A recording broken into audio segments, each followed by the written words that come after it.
to check in on the latest buzz in the entertainment world. Liz and Mike from 105.1 The Buzz joining us live right now. Good morning. Morning. Morning, guys. Morning. Good morning. We're just, jamming out to a little Weird Weird Al. Little Classic. I love it. It's what you're supposed to do is jam out when you hear Weird Al. I crack up listening to all his music. Like, it was funny to me as a kid. It's still funny to me now. I don't know if I knew love it. anything outside of White and Nerdy. I remember that one, which we played going into the break. Yeah. But yeah. No, so good. We played Yoda yesterday. I love that one too. I mean, I'm shocked Amish Paradise isn't on top of your list. Travis. Oh, That's I true. know that one. I do know that one too. Paradise. I do know That's that one. great. Well, we're talking about Weird Al this morning because the new trailer has dropped for the Weird Al Yankovic movie that's going to be starring Daniel Radcliffe, and I'm really interested to see how he pulled this off. It looks amazing. So if you watch the trailer, he's got a mustache, a giant wig. He's doing splits. Looks like he's having the absolute time of his life. He pulls out an accordion and starts playing it. And the thing is I've never really thought one way or the other when it comes to Weird Al Yankovic. I've never really been like yay or nay. Now I am yay because this movie trailer got me so hyped. Look at him. I'm just looking at I know, this I'm like like distracted watching Daniel I was Radcliffe. like, wait, that's Harry Potter? Yes. And so the movie isn't going to come out until fall of this year. They haven't given an official date, but he did an interview and said it only took them 18 days to film his part. And that's the shortest he's ever spent on any movie set, but it is the absolute most fun he's ever had. Wow. 18 days for the whole Yes, shoot? right? Yes. Wow. It's really incredible. This is absolutely the movie I never know we needed because, I mean, Weird Al Yankovic, he is a staple of the 90s. He sold just as many albums as Radiohead, and some people would die on a hill for Radiohead as arguably the greatest rock band of all time. So you have to put him in that conversation now.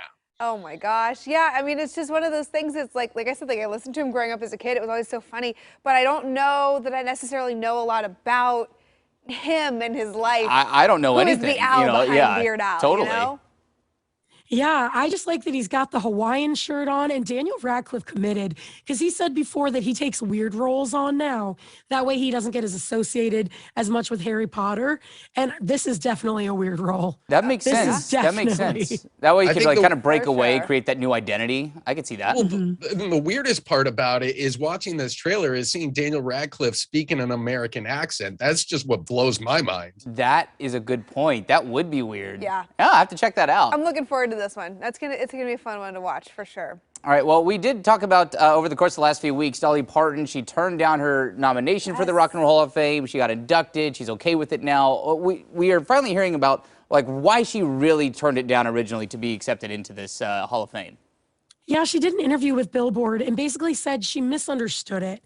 She thought that if you were getting inducted into the Rock and Roll Hall of Fame, it meant you were doing it for rock and roll, and that she knows a lot of rock and rollers that are almost a little bitter because they've never been inducted. So she wanted to take a step back and give people that she thought deserved it more than her a chance.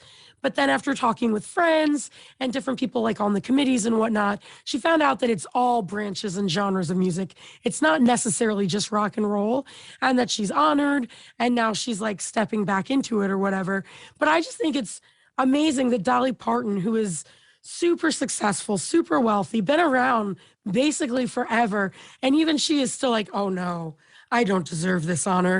Give it to someone who deserves it more. That's just Dolly being humble Dolly. I mean, we talked about it a little bit yesterday when the nominations came out with Mike here, and we were saying, Pat Benatar is probably the only one of this year's inductees that is like truly rock and roll. Yeah, there might have been one other, but there were 2 out of the like 12 inductees where they're not really. It should be called the Music Hall of Fame, is what it should be called.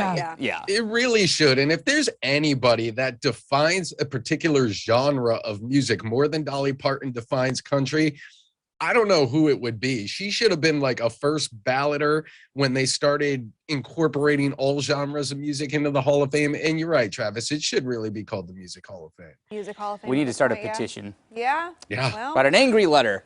okay. You send that letter to Cleveland. I will. I'll report back to you. Okay. Get your ballpoint pen out and start scripting. Dear Cleveland. I think you have to mail why? anything to one of the sports teams, or it won't get. Yeah, read. yeah. So, I'll go to a Guardians game first. We'll figure it out. All right, guys. Thanks. We'll see you tomorrow. Have good days. You Take too. care. Good to see you back again, Liz. Glad hopefully you're Yeah. feeling better. And you can always listen to Liz and Mike every weekday morning on 105.1 The Buzz.